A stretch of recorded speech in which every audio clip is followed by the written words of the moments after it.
We're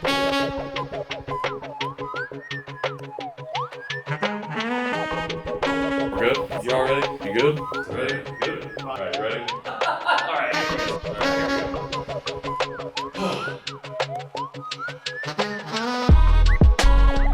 What's good, y'all? Welcome back to Conversation Piece, your place to discover the hidden stories of Indianapolis. My name is Patrick Armstrong. I am your host, and this is The Open Door, a monthly series where we literally open the studio door and sit down with community members from the city to talk about whatever is on their hearts. If you want to learn more, you're interested in participating, head to conversationpiecepod.com and click the open door on the top bar. And last but not least, shout out to Life in Indy and the team over there for sponsoring this series. Now, without further ado, let's get into it. My guest today is Leslie Bailey. Leslie, thank you for joining me. Thanks for having me. 100%. I just got to shout out Leslie, and I also have to shout out Sarah Jessica Harker. We had a last minute cancellation, totally fine, happens all the time. And Sarah literally came through with about 30 recommendations, but Leslie was at the top of the list, and Leslie just happened to be available. So thank you for doing this on such short notice. Absolutely. For folks that are listening or watching right now who don't know who you are, do you mind sharing just a little bit more about yourself? Yeah. So my name's Leslie Bailey. I am the co-founder and CEO of Indie Maven and Maven Space. I'm a journalist by trade, and now I guess turned entrepreneur. I still do some of the journalism thing, but sure. Yeah. All right. And because we didn't have a lot of time to connect beforehand, what are you here to talk about today? What's on your heart at the moment? So what's on my heart? It's a little heavy, but also really exciting. I have made the decision to close Maven Space, which was my second business. So our last day is going to be March 31st. We were originally going to relocate to a building in Nora, but we just came to a point with that build out that it wasn't going to make it plausible. And of course I could have gone and I guess looked for another location. But at that point, I just felt like it was maybe time to focus back on what I really love to do, which is Indie Maven. And so I feel like I now have a second opportunity to do that. And I think that work's important because what's really on my heart is just that women need this now more than ever, I think. Sure. And so just rethinking how we can still continue to provide content and community in a way that doesn't also weigh me down as a person. Yeah. Which it has in the last couple of years. Sure. I think when you go from like editorial and journalism to like holding space physically for people, like that it ends up in being a lot. As much of the joy and excitement from an opening can sustain you for a while. Like literally holding physical space, I think is really difficult. So like 15,000 square feet. That's what I'm talking about. That's a lot of space. Yeah. That's a lot of space Physically, to hold. it was a lot of space. Yeah. And I was very fortunate, privileged to go just down the street here on Capitol and attend a couple of events in Maven Space and have some actually really important meetings in that space. And it was, what I really loved about it was this sense of community. It's the year of community on the show. And what can you speak on as, we come to a end point?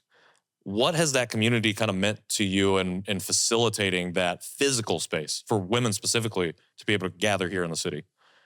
When you announce something like that, and Instagram is my platform of choice mainly, and so seeing the comments come through and the DMs of just like how that actually changed people's lives, that space, that truly made it all worth it. I mean, I don't love being several $100,000 worth in debt right now. That's not my favorite part, but what is amazing and almost feels worth it is just hearing like this changed the face of my business. This changed the way I did like the networking, the communications, the like relationships that developed as a result of being able to have that physical space were incredible. And I'm so proud of that. And not just me. I mean, we had a whole team of people that made that happen. And I'm really, as much as I sit here like, oh my gosh, this is terrifying, I'm also so grateful for that experience. Yeah.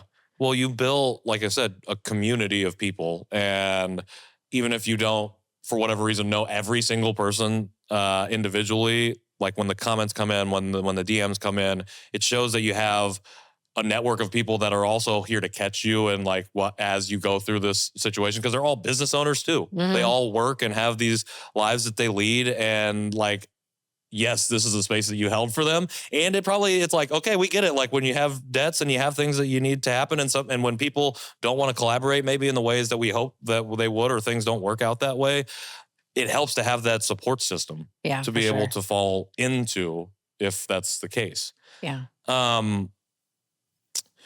Okay. Look, opening and closing a business will definitely tell you who your friends are. For sure.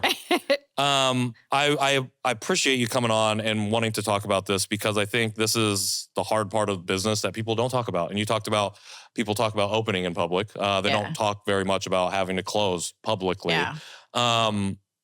Was there anything that was like prompted that decision to be like, I'm going to be very open about this instead of kind of holding it to myself? For lack of a better phrase, I think that's always been my personal brand. When I was a reporter at the Indianapolis Star, I talked about really personal things. So I feel like my whole career has been sort of wearing my heart on my sleeve and saying what I think.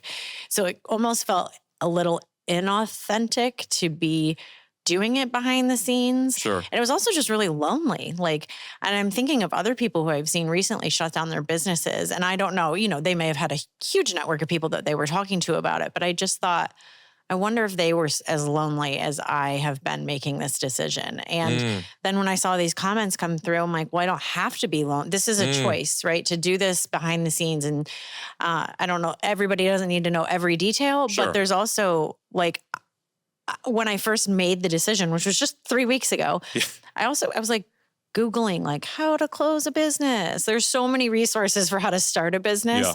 And it's just like bankruptcy or not. Like, there's not a lot of other, if that's not the route that you're taking, there's not a lot of resources out there. So I think that, and just to know that it's okay. And I think especially for women to know it's okay.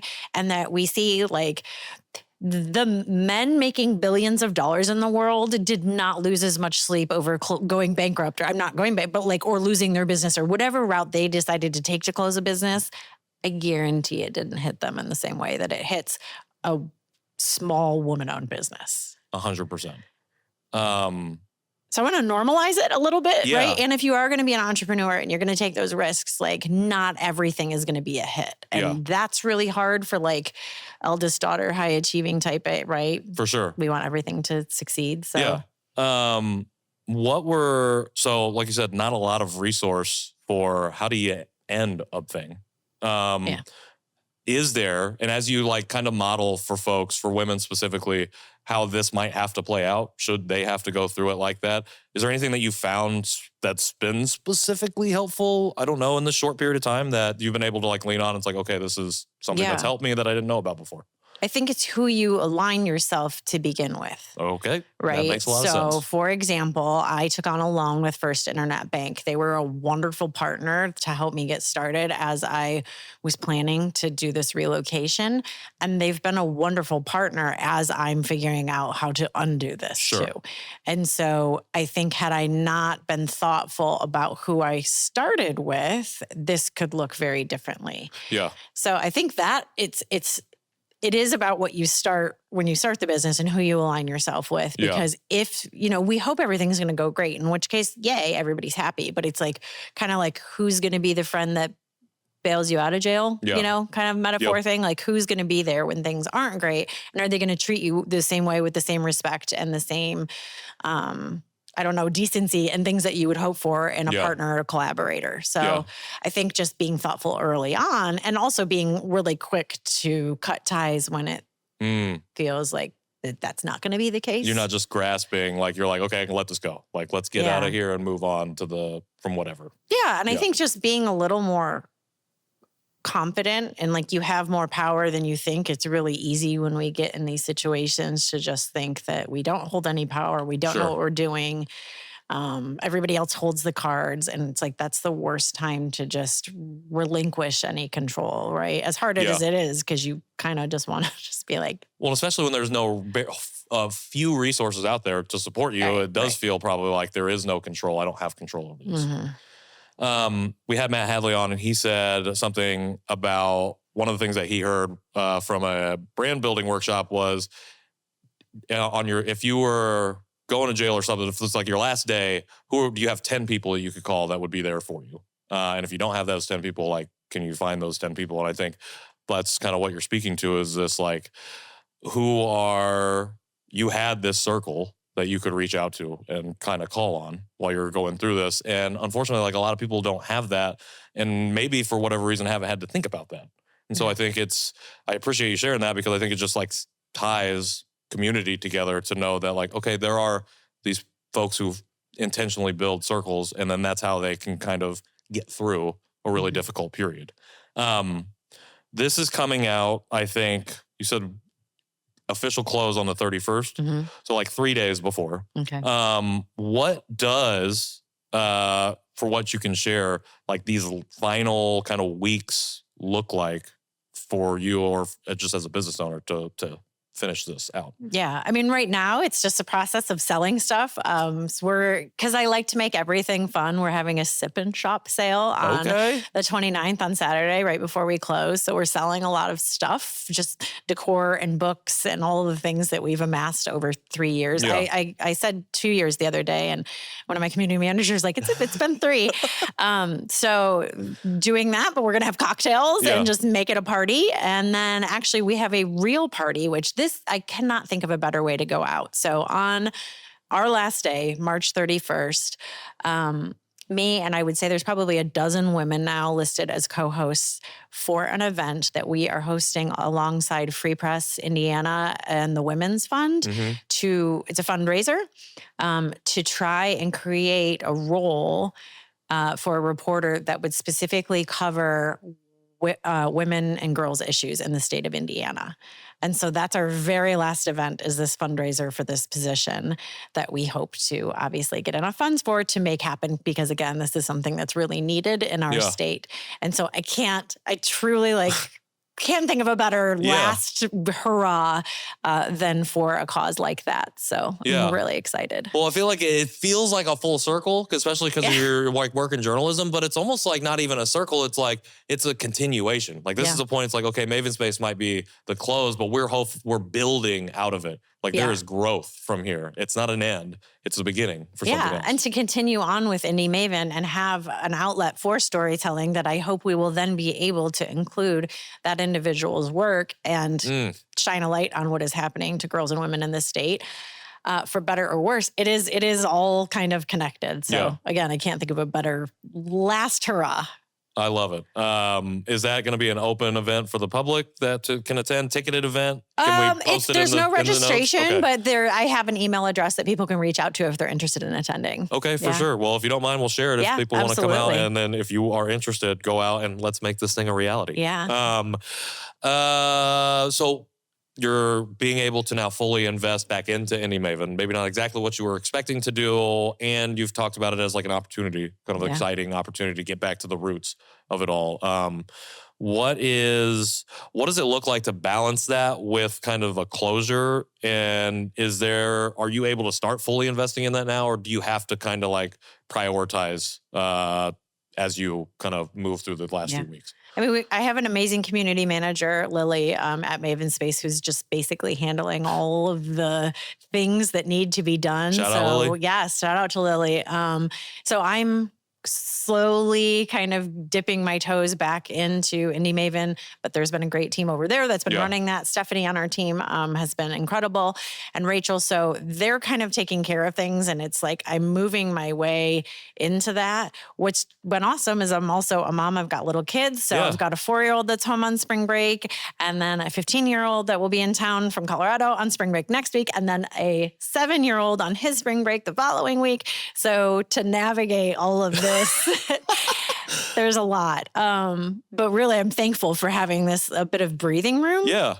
And then I'll really, after that third spring break, hit the ground running. Sure, but at least you have now like kind of 3 weeks of, like you said, breathing room. Aside from hanging out with your kids, like you have big plans. Like, are you gonna take them anywhere? You're just gonna be like, let's hang out. Oh no, we're at home. doing a real cheap staycation situation. I'm here for it. I have a 1-year-old now, and I'm Nice. like, what are the cheapest possible vacations we can go They on? don't remember things till like after 3 anyway, so it's fine. For sure. Well, I want to ask you this then. We've had this conversation now recently a couple times about the myth of the work-life balance, especially knowing that you're a mom of 3 of different ages, and now knowing that you're going to have more time to kind of do that, and then also like reinvesting yourself into Indie Maven. Is that something that you feel like you have had or can work back towards, or is it like balance doesn't exist, it's a priority thing? Yeah, it definitely, the parenting thing played a role in this decision. Okay, for sure. A lot of things did. Number one, when we signed the lease in October, things looked very different politically, economically, right? A lot has changed. But also things within my family. My kids are very different than they were then. Sure. And I don't know if this will happen to you or has happened to you, but there's this moment, I think, where a lot of parents have where they go from like, they think they're parenting, but you're not. You're just like keeping the tiny person alive. And then all of a sudden you're parenting, which is very different. And I have just had the realization like, oh, you need so much more from me in such a different way now. And that played a role. And like, I'm signing up for this 10-year lease. And, you know, again, wasn't going to work out in that space. Could have gone and done it somewhere else. Sure. But I'm like, but what am I sacrificing? So, and I do think I would have been sacrificing. So now I know, because I've done it before, how to at least manage one business and my family. 2 businesses is a lot. That is a lot. You know, unless you're like making millions and have the budget and the support system from that standpoint. But right now, one family, one business. Family, one business. Is good. That's it. That's all. I really appreciate you sharing that. That is, honestly, I feel like I'm in the transitory period between keeping alive and parenting. Like, oh, the awareness is coming. He's started daycare now, so it's like he's like learning stuff. It's like, hey, toddler time, putting bricks and colors together. I'm like, oh, he like knows things. Yeah. Like, and now I have to really be mindful of what I'm saying and my actions, and also like what we're doing when we're together, like the activity. And I haven't really, in the past year, haven't really felt like I've thought about that. It's just been like, hey, we're, laughing. Exactly. And then one day they come home and someone was mean to them and they want to know questions to answers that you don't they want answers to questions that you don't have. And all of a sudden you're like, oh, we are in the big leagues now. Okay, yes. I feel like should be in little leagues, but now I'm feeling like we are definitely in the big league zone. Don't say I didn't warn you. Is there for you a crossover between parenting and journalism? Do you think there's one thing that you can tap into that helps you do the other, and vice versa? Being a good listener. Ooh, that's a good one. Great one. Yeah. I mean, you need that skill as a journalist and you need that skill as a parent. And both are hard. Sure. Especially for someone who likes to talk, because I always want to interrupt and say my thing and speak my piece. That's why I do the show. Yeah, exactly. So that is it's an art. Yeah. In both cases. Biggest difference in the listening to as a reporter, as a journalist, and listening as a parent?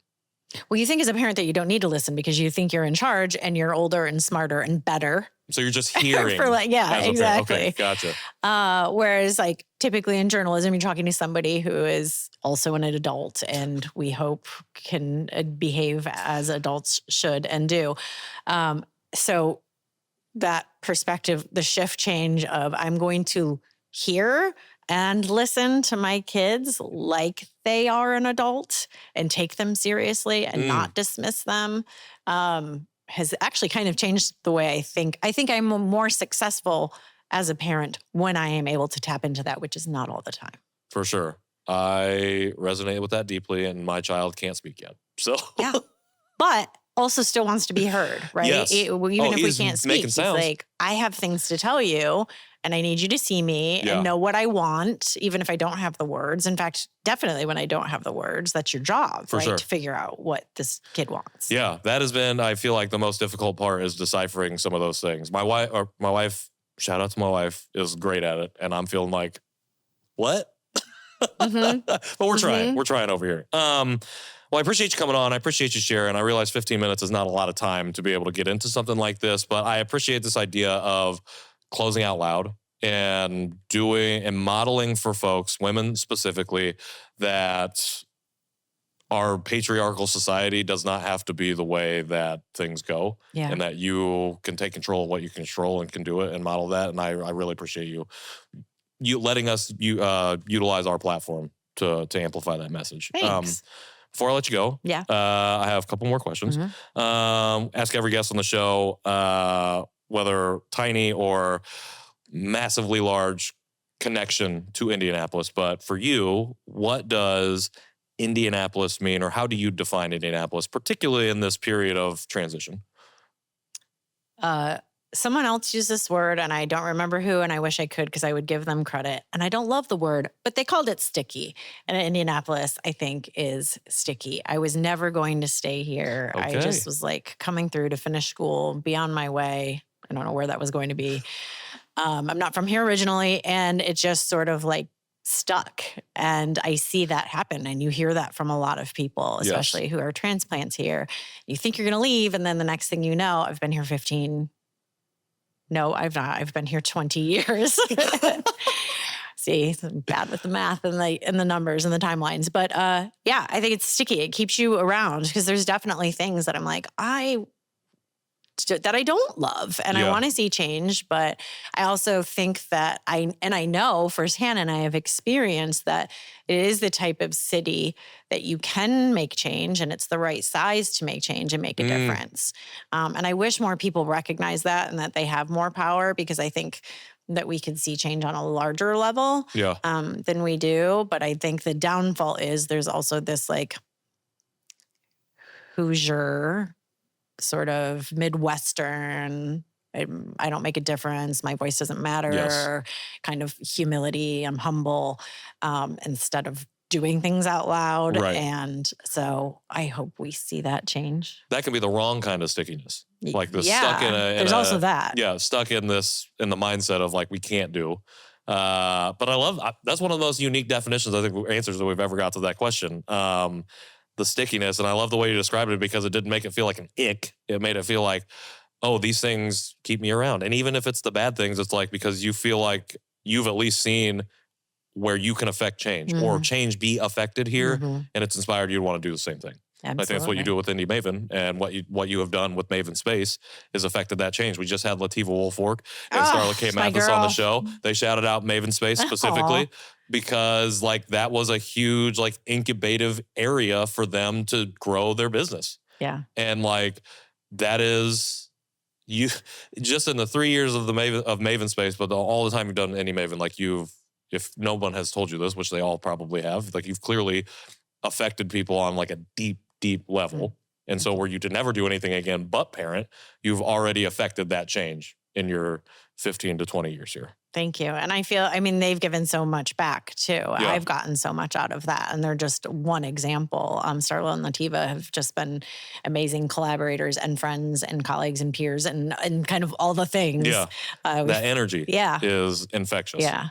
That's that. They got sticky energy. They do. In the best way. They do. They will not like me saying that. They do. All right, Leslie, thank you so much for coming through. Before we let you go, for everybody watching, listening out there, what's the best way for us to follow, find, and support you going forward? At Indie Maven on social, and I'm Lesalina on Instagram. And to sign up for the newsletter, we have a weekly free newsletter that comes out every Thursday. And then Indie Maven also has a membership program. So we do fun monthly meetups and events that will continue on. We just established a really great collaboration with the Propoleum, the Indianapolis Propoleum. So we're going to be doing some events and weekly workday fun days there as well. So it's another perfect, again, collaboration that came out of this that I'm really excited about. I love it. Leslie Bailey of Indie Maven and Maven Space, thank you so much for being here. We're going to link all of those things in the show notes, the newsletter, where to connect with you at, and the email if you want to go to that event and help them build this new position so we can keep sharing these stories. For everybody else, make sure that you go to conversationpiecePod.com for all of your conversation piece needs. Shout out to Life in Indie for sponsoring this series. And until next time, I've been Patrick Armstrong, and this has been Conversation Piece, the open door. We'll see y'all soon.